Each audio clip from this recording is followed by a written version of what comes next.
Shalom, welcome to Tactical Torah. I am Heath Hayes. Today is day 94 of Read the Bible in a Year, and we're in 2 Samuel chapter 9, reading chapters 9 through 12. So let's go ahead and get it. On page 324, if you're following along in the scriptures. And chapter 9. David said, "Is there still anyone who is left in the house of Saul, that I might show him loving commitment because of Jonathan?" And the house of Saul had a servant whose name was Ziba, and they had called him to David, and the sovereign said to him, "Are you Ziba?" And he said, "Your servant." And the sovereign said, "Is there not still someone in the house of Saul, so that I shall show him loving commitment of Elohim?" And Ziba said to the sovereign, "There is still a son of Jonathan, lame in his feet." So the sovereign said to him, "Where is he?" And Ziba said to the sovereign, "See, he is in the house of Machir, son of Amiel, in Lo-debar." And the sovereign sent and brought him out of the house of Machir, son of Amiel, from Lo-debar.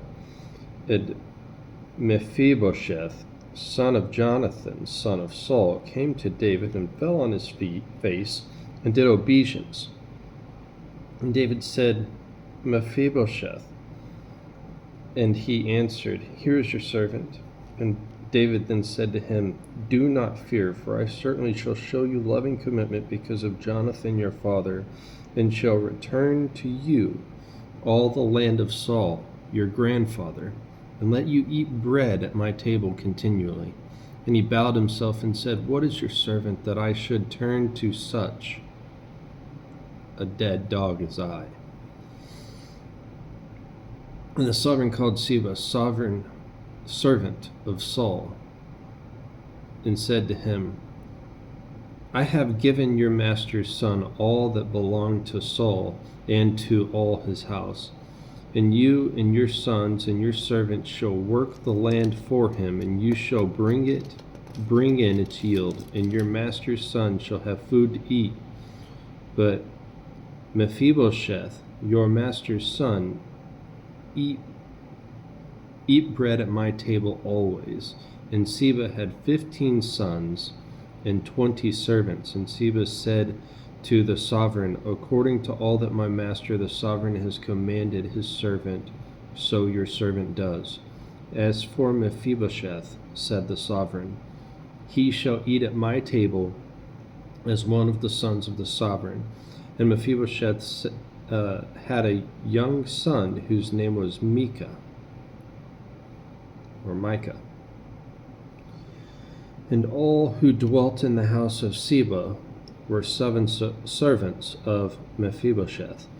And Mephibosheth was dwelling in Jerusalem, for he ate continually at the sovereign's table, and he was lame in both his feet.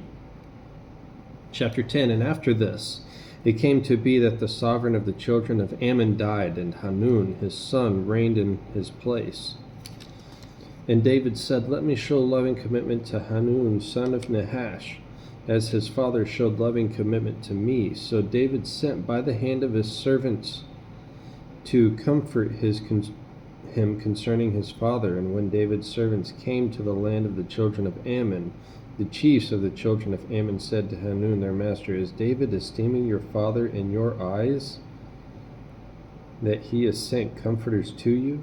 Has David not rather sent his servants to you to search the city and to spy it out and to overthrow it?" So Hanun took David's servants and shaved off half their beards and cut off their garments in the middle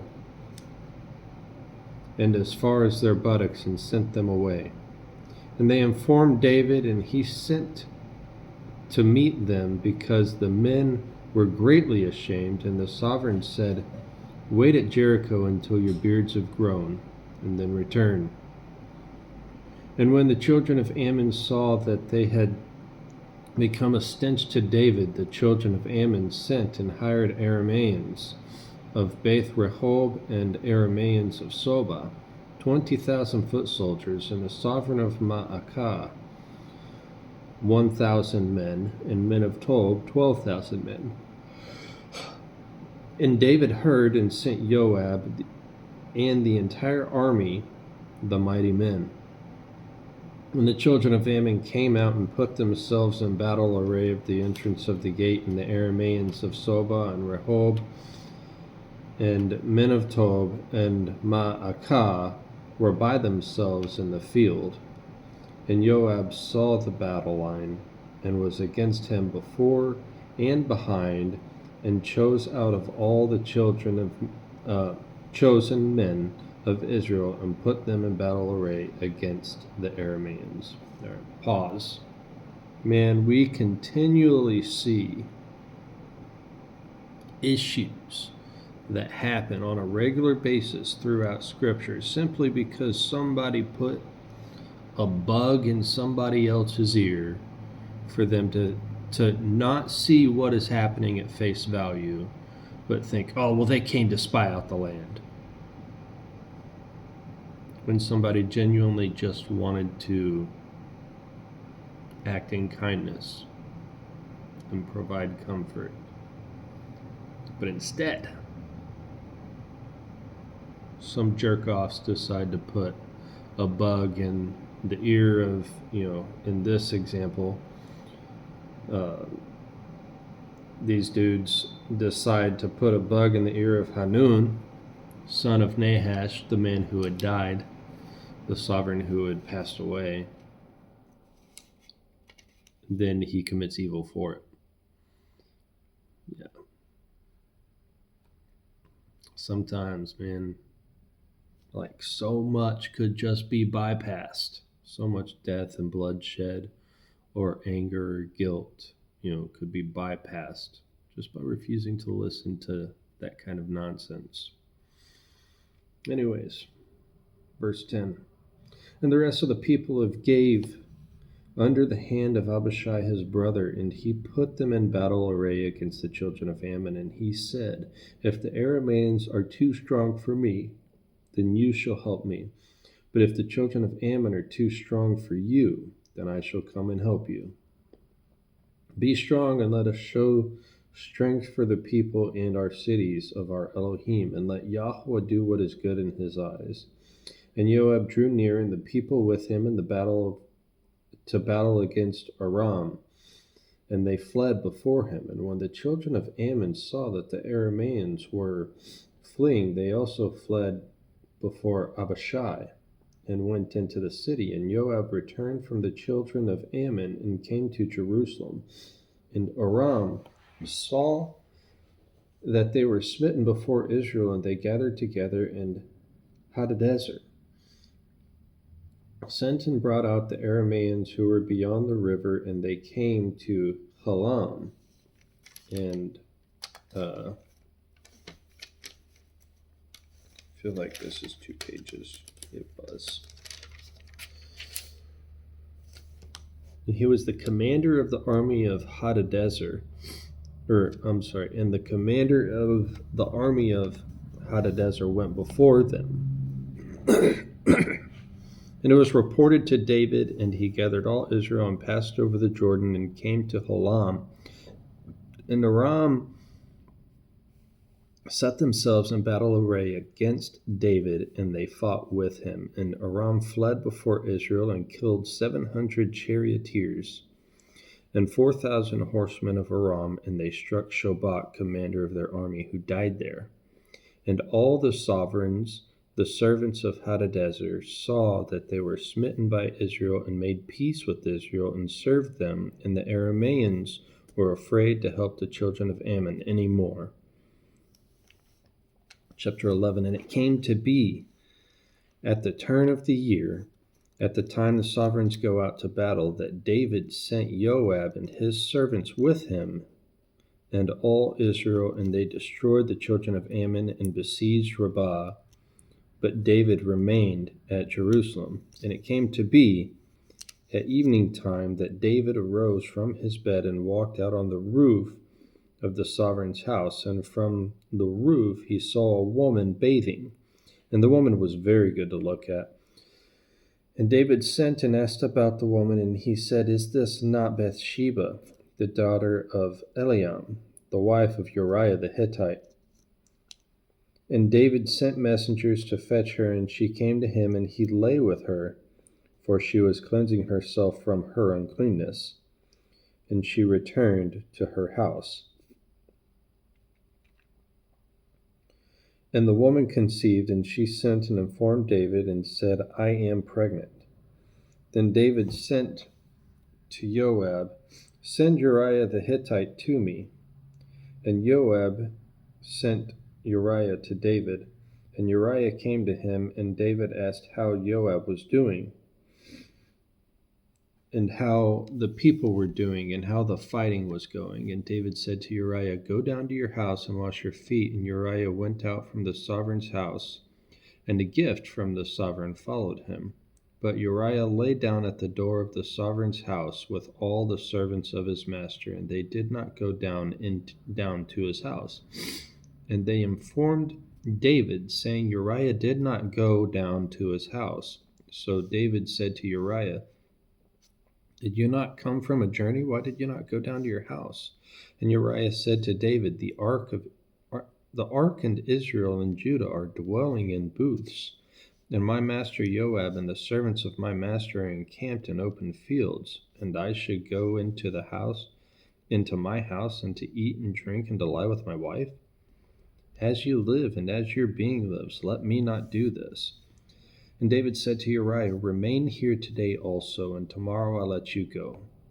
So Uriah remained in Jerusalem that day and the next, and David called him, and he ate and drank before him, and he made him drunk.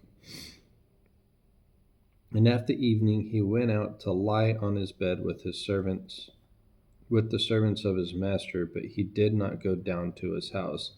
And it came to be in the morning that David wrote a letter to Joab, and sent it by the hand of Uriah, and he wrote the letter, saying, Set Uriah at the front of the toughest battle, and you shall turn away from him, and he shall be stricken and shall die. And it came to be, as Joab watched the city, that he appointed Uriah to the place where he knew there were brave men.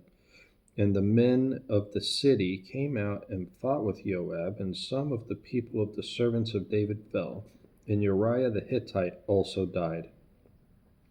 And Joab sent and reported to David all the events of the battle, and commanded the messenger, saying, When you have finished reporting all the events of the battle to the sovereign, then it shall be the sovereign's wrath rises, and he says to you, Why did you go so near to the city when you fought? Did you not know that they would shoot from the wall? Who struck Abimelech the son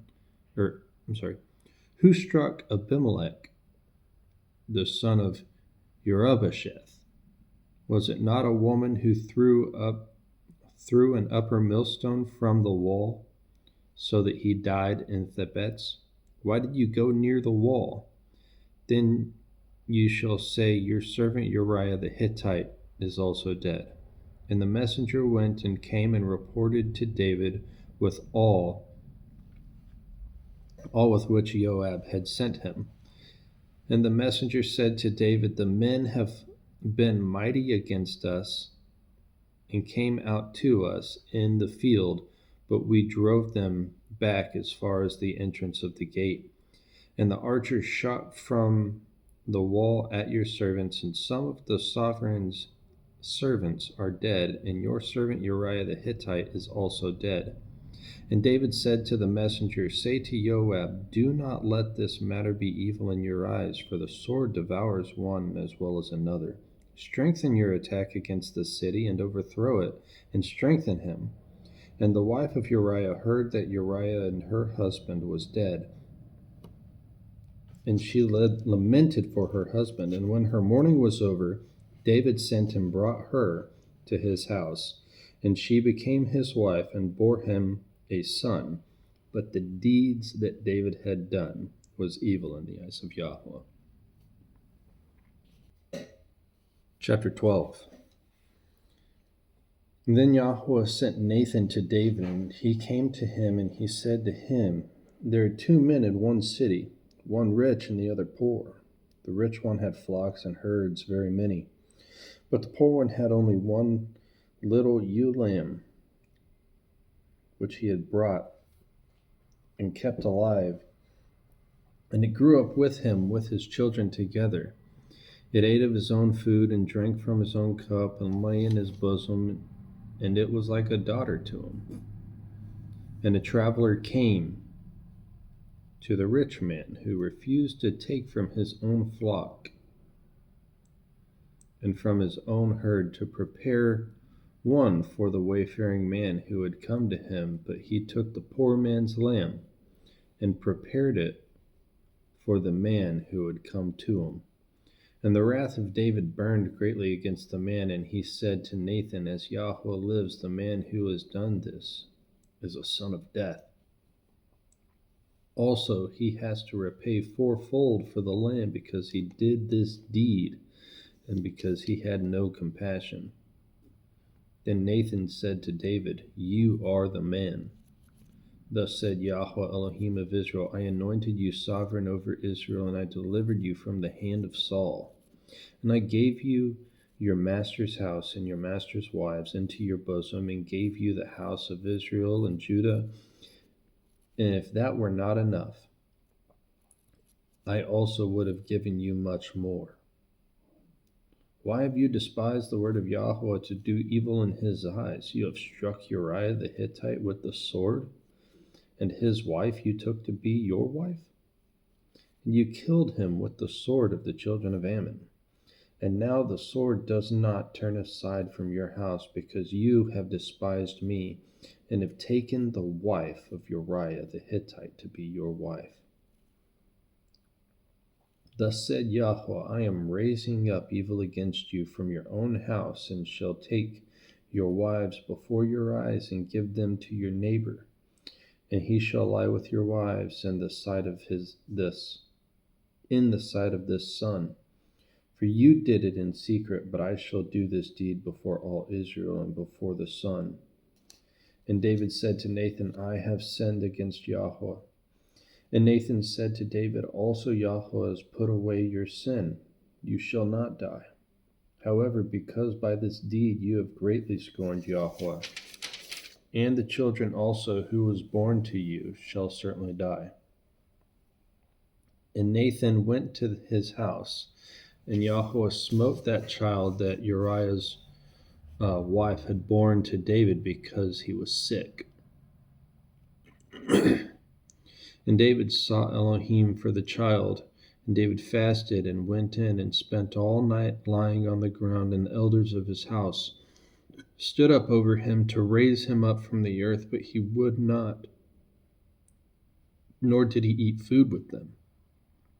And on the seventh day it came to be that the child died. And the servants of David were afraid to inform him that the child was dead, for they said, Look, while the child was still alive, we spoke to him, and he would not listen to our voice. And how do we say to him that the child is dead? Then he shall do evil. And David saw that servants were whispering, and David perceived that the child was dead. Then David said to his servants, Is the child dead?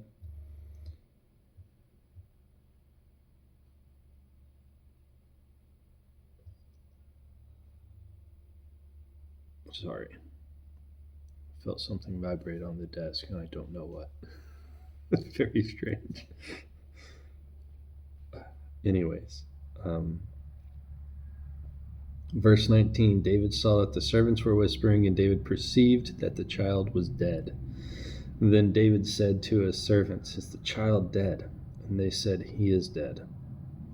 David then rose up from the ground and washed and anointed himself and changed his garments, and he went into the house of Yahweh and bowed himself, and came to his own house and asked, and they set food before him, so he ate. And his servant said to him, What is this that you have done? You fasted and wept because of the living child, but when the child died, you rose up and ate food. And he said, While the child was alive, I fasted and wept. For I said, Who knows whether Yahweh shows favor unto me, and the child shall live? But now he is dead. Why should I fast? Am I able to bring him back again? Am I going to him? But he does not return to me. And David comforted Bathsheba his wife, and went in to her to lay with her. So she bore a son, and he called his name Shelomith, or Solomon. And Yahweh loved him, and sent by the hand of Nathan the prophet, and called his name Yedidiah, because of Yahweh. Jedidiah. Okay. And Joab fought against Rabbah of the children of Ammon, and captured the royal city. And Joab sent messengers to David and said, I have fought against Rabbah, and I have captured the city's water supply. And now gather the rest of the people together and encamp against the city and capture it, lest I capture the city and it be called after my name. And David gathered the people and went to Rabbah and fought against it and captured it. And he took the sovereign's crown from his head, and its weight was a talent of gold with precious stones. And it was on David's head, and he brought out the spoil of the city, a very great amount. And he brought out the people who were in it, and set them to the saw and to sharp instruments of iron and to axes of iron, and made them pass over to the brickworks. And so he did with all the cities of the children of Ammon, and David and all the people returned to Jerusalem. All right. That is 9 through 12. Shalom.